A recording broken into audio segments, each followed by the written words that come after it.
The Visori Protectorate was, by most galactic standards, benevolent. A vast, ancient empire of wise, long-lived, avian-like beings with iridescent feathers and calm, knowing eyes, they saw themselves as the careful custodians of galactic peace and development. Younger species, like humanity, were viewed with a gentle, paternalistic indulgence.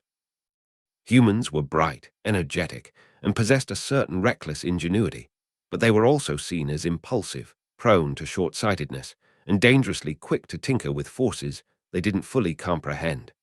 The Visori believed humanity, like a precocious child, needed careful guidance and protection, often from themselves. Earth was, in their star charts, lovingly labeled Nursery World 734. The trigger came from a Visori archaeological team, far out in the uncharted dust clouds of the Perseus Vale. Led by the esteemed Scholar Prime Alarian, a Visori whose plumage was the color of twilight, they were investigating faint energy signatures hinting at a long-dead civilization. Deep within a hollowed-out asteroid, they found it. A dormant sphere of perfectly black, featureless material, humming with a barely perceptible energy. It was beautiful, ancient, and utterly unknown. Alarian, driven by the Visori's insatiable thirst for historical knowledge, ordered a delicate, close-range scan. It was a mistake. The scan, gentle as it was, acted like a key in a forgotten lock. The sphere fractured, not with an explosion, but with a silent, terrifying unfolding. From within, an endless stream of microscopic machines poured forth, a von Neumann probe swarm. Self-replicating, self-improving, and programmed with a single, horrifying directive. Consume all energy and matter to create more of themselves. It was a grey goo nightmare, a galactic cancer, a doomsday weapon from an age so distant even the Visori had only legends of such things. The swarm, initially small, began to multiply at an exponential rate, consuming the asteroid, then nearby space debris, then Alarian's unfortunate research vessel. His last, panicked transmission to the Visori High Command was a garbled warning. Ancient makers, world eaters, unstoppable. The Visori Protectorate, for all its wisdom and advanced technology, was thrown into a state of controlled panic. Their fleets were powerful, but designed for peacekeeping, for measured displays of force, not for combating a self-replicating mechanical plague that ignored all attempts at communication and simply consumed. Their energy weapons were briefly effective against individual probes, but the swarm learned, adapted, and coated itself in energy-dampening layers. Physical projectiles were equally useless against the microscopic tide. The Visori were strategists, philosophers, artists. They were not exterminators of relentless, unthinking machines. As the swarm, now a vast, amorphous cloud many astronomical units wide, began to advance towards the nearest Visori core worlds, a desperate, galaxy-wide alert was sounded. It was a call for aid, but also a warning of impending doom.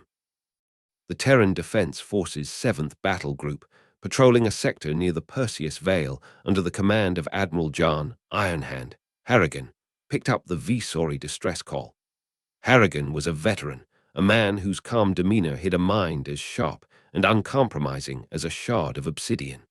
He listened to the fragmented Visori reports, his expression grim. "Von Neumann's swarm," he muttered, his knuckles white as he gripped the armrest of his command chair aboard the flagship TDFS Indomitable. Damn, I always knew those old ghost stories had teeth. While the Visori saw humans as children, humanity had a rather different, more pragmatic view of the universe. They knew it was vast, ancient, and filled with things that didn't care if you lived or died. Decades earlier, a long-range Terran survey ship had stumbled upon the inert, ravaged remnants of a world destroyed by a similar, though much smaller and long since dead, von Neumann cluster. The discovery had terrified the Terran High Command. They hadn't just archived the data, they had obsessed over it. Black Ops Research Division, codenamed Project Chimera, was established. Its sole purpose: to study, understand, and develop countermeasures against self-replicating machine threats, however theoretical. They had run countless simulations, developed radical new weapons, and formulated doctrines that were, by Visori standards, horrifyingly aggressive and borderline genocidal. To humanity, some threats didn't warrant a philosophical debate. They warranted immediate, overwhelming annihilation. Admiral, Commander Eva Rostova, no relation to the Odyssey captain, but sharing a certain steely resolve, reported from the tactical station. The Visori are reporting the swarm is adapting to their energy weapons, showing signs of learning. Standard playbook for a mature VN swarm, Harrigan grunted. They haven't seen the new edition yet. Helm, plot an intercept course. Communications, inform Visori High Command we are en route and to hold their positions. Tell them the Terran Defense Force is coming to sanitize the area. The Visori, receiving the human message, were bewildered. Sanitize, Scala Prime Lyra, now coordinating the Visori defense, repeated, her crest feathers ruffling in agitation. They speak of this galaxy-ending horror as if it's a messy spill. Are they truly so naive, so arrogant?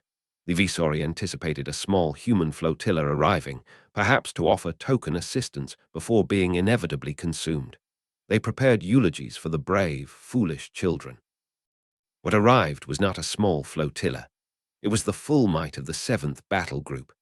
Carriers disgorging waves of heavily armed strike craft, cruisers bristling with unfamiliar weapon emplacements, and at their heart, the Indomitable, a vessel that radiated an aura of grim purpose. The human ships didn't engage the swarm directly at first. Instead, they deployed a wide net of specialized drones. These weren't weapons. They were Banshee drones, emitting powerful, precisely tuned electromagnetic pulses and discordant multi-frequency sonic waves. The Visori watched, confused. The swarm seemed agitated by the noise, its cohesive structure showing slight disruptions, but it continued its advance. Phase 1. Disruption, Harrigan ordered, his voice calm amidst the controlled chaos of the Indomitable's bridge. The old tales said these things operated on a networked intelligence. Let's give their network a headache. The Banshee drones were a product of Project Chimera's understanding of decentralized machine intelligence. The chaotic signals weren't meant to destroy, but to overload the swarm's interprobe communication, to force it to dedicate processing power to filtering the noise, slowing its adaptation and coordination. Then came the Harpoon missiles. These weren't explosive. They were kinetic impactors, super-dense, electromagnetically launched slugs that punched through the swarm's outer layers. Again, the Visori were confused. Such attacks were like throwing pebbles at a tidal wave. But each harpoon, upon impact, deployed a microscopic payload. Custom-engineered, self-replicating micromachines of humanity's own. Not to consume, but to infiltrate and corrupt. These logic plague nanites, another Chimera innovation, were designed to attack the von Neumann probe's core programming, introducing errors, false directives, and cascading system failures. They were a digital virus for a physical plague. Phase 2, infection, Harrigan announced. Let's see how they like a taste of their own medicine. The Visori, monitoring the battle through their long-range sensors, saw sections of the vast von Neumann cloud begin to glitch. Probes started attacking each other. Sections of the swarm simply powered down, inert. The relentless advance faltered. It was at this moment that the Terran strike craft, sleek, angular fighters dubbed exterminators, armed with weapons the Visori had never conceived of, dove in. They fired entropy torpedoes, warheads that didn't explode with heat or kinetic energy, but generated localized fields of intense, focused decay, accelerating the molecular breakdown of the targeted probes, turning them to dust.